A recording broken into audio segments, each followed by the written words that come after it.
আমরা বেরিয়েছি কোলাঘাট শেরে পাঞ্জাবের উদ্দেশ্যে এবং এই সময় আমরা আছি ঠিক যে রাউন্ড যেখান থেকে কলকাতা বাইপাস, ডান দিকে চলে গেছে মুম্বাই, বাম দিকে কলকাতা, সেই রাউন্ডটা আমরা ক্রস করছি। দেখতে দেখতে আমরা রাউন্ডের দিকে এগোচ্ছি।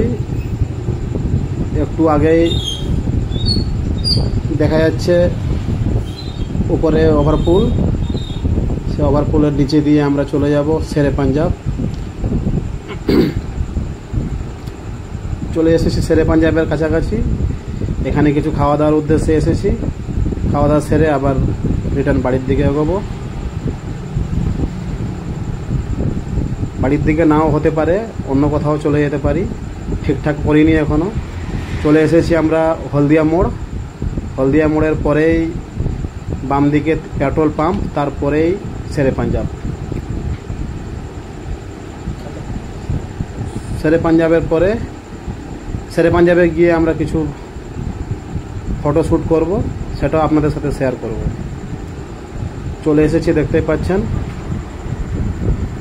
সোজা রাস্তাটা চলে গেছে কলকাতা, পেছন দিকে মুম্বাই, এসে গেছি শেরে পাঞ্জাব। এটা নতুন করে গেট।